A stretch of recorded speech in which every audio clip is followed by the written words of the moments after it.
Hello and welcome to the next video of my LCS 2024 preview series where we're going to cover Cloud9, a team that I would consider to be the best run organization in the LCS, consistently going to international events.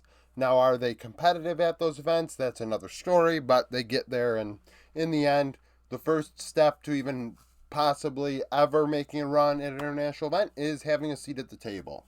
So, last 3 years in 2021, they went 41 and 22 domestically, then 23 and 13, and last year 27 and 9. So continuously being dominant. Now, they made some changes this past offseason once again to the mid lane and then also support. So they dropped Eminez and Diplex as well as Sven. Diplex hadn't played since spring. He went into the NACL and then, is back in Europe. Eminez, there was some drama in the offseason around Worlds, and he was supposed to take sensitivity training and this or that, and instead went on a tirade and retired. So that's kind of how that went. Sven, like I said, allowed to leave, and I don't think he's signed anywhere since. They've brought in Jojopyun and Vulcan. Jojopyun formerly of EG, and Vulcan, who played with EG and FlyQuest last year. In top lane, you have Fudge at 21 years old. The average age of this roster, 21.6. Fudge, one of the better top laners in the LCS. Kind of gets egotistical up there, I think, sometimes with his picks, and then at international events gets burned because of it. Still a very young player. It's surprising, actually, how young he is, given how long he's been playing. It feels like forever. 75 games, 3.4 KDA, 8.1 CS per minute, 57.5 KP, all pretty average to above average. 21.1 gold share, 5.16 damage per minute, 22.7 damage share, so solid, to say the very least. At 15 minutes, he's up 40 gold, 1 CS, 130 XP, had 24 solo kills and 14 champions played. His three most played, K'Sante, Renekton, and Jax for just over half. So very standard player. And that makes him one of the better ones in the LCS, I guess, in top lane, to be honest with you, because a lot of imports get imported in here for top lane to try and make a difference, and then you get some inters, and you get some players that maybe shouldn't be up there. It's just real interesting conundrum in top lane in North America. Blaber, 24 years old at the beginning of next year, before there's a game to be played, so that's why I have him at 24, even though right now he's 23. Best LCS jungler. Last year, Inspired's now back, so I guess Blaber becomes second. Top 5 in the West outright. 75 games played, 3.8 KDA, 6.2 CS per minute, 71.9 KP. Definitely took a carry-oriented role last year, becoming well-rounded. I'd really consider him to be a facilitator over the last few years, and that carry part came back, and he was pretty much the win con for Cloud9. You could argue, honestly, Blaber was probably MVP of the LCS last year because of the way he played and how aggressive he was, and it was really massive for Cloud9 in their success. 19.4 gold share, 406 damage per minute, 17.4 damage share. You're not going to find many junglers with over 400 DPM. At 15 minutes, he gapped his opponents. Keep in mind, some of this is MSI and Worlds. Of the 75 games, you could argue maybe 1/3 of them are. 170 gold, 9 CS, 290 XP up. He was one of my better statistically performing junglers at Worlds, actually. 7 solo kills, 19 champions played. Maokai, Sejuani, and Kindred accounting for 44% of his games. I know he played Vi as much as Kindred, but Kindred had a better win rate, so Kindred ends up being up there. So that shows you, though, just how many carry games he had that Kindred is in his top 3. Mid lane, we have Jojopyun, 19 years old, continuing to progress and develop and get better and better.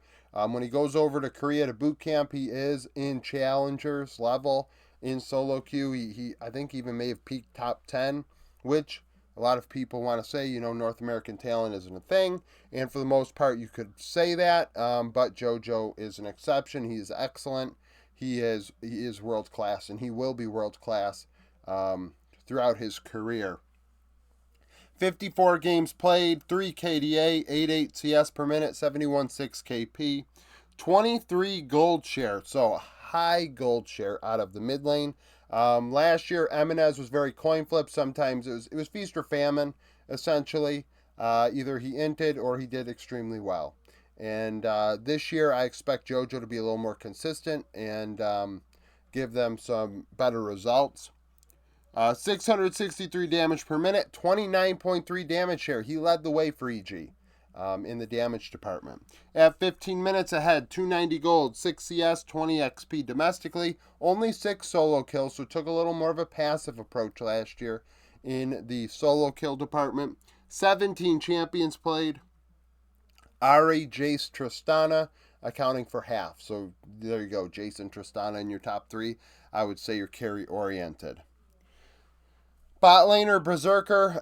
Berserker is still very young at 20 years old, so there's still development to be had there. I just think he is becoming one of those Korean import AD carries that, I've said this about Noah, I said this about Rude, I said this about many others. Hand diff in the late game is the win con. And then before that, it's kind of like going with the motions, going with the flow. Last year, he did great numbers-wise. I mean, 6.5 KDA, 9.8 CS per minute. So not dying, getting farm. Where some of these players I referenced don't necessarily do both of those.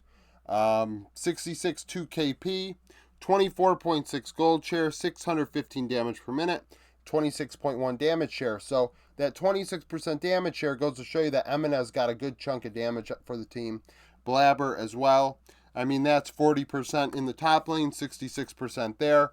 And then you could argue support probably had 6%, and then Eminez in the high 20s. So there is that. Berserker, 255 gold, 7 CS, 95 XP ahead at 15 minutes. So he and Sven, one of the better bot lanes in the LCS. Now that they're separate, we'll see what happens. I imagine Sven helped Berserker along the way with AD carry things, because obviously Sven's a former AD carry, and maybe Berserker now has grown past that. I feel like there were rumors last year that they may have wanted to switch support out, but Berserker was the one who wanted to keep Sven. It's not that that was a bad move. I'm just saying that maybe now they are ready for a true support down there. 13 solo kills, 14 champions played. A lot of solo kills for an AD carry compared to, Jojo only having a handful. Zeri Zaya Aphelios accounting for 47% of his games played. As support, we have Vulcan, 24 years old, returning to where it started. Well, it started with Clutch Gaming, I think, for him. Regardless, he played with Cloud9 before. He's playing with Cloud9 again. 24 years old, 43 games, 3.7 KDA, 75.1 KP. That was alongside FBI and then alongside Prince. So 3 out of every 4 kills. One of the better supports, if not the best support in the LCS. 179 damage per minute, 3.12 vision score per minute. Placed 7 regular wards and 2 control wards every 5 minutes. Cleared about 1 ward every 3 minutes, just under that. So the vision... not clearing out wards, but at the same time, I've said this before, maybe he's giving the gold to his AD carry or someone else. That's not going to be asterisks in the stats. 16 champions played in 43 games. Thresh and Alistar being his only 2 champions, he played more than 4 times. And then there is Ashe, his 3rd most played, and they account for 37% of his games.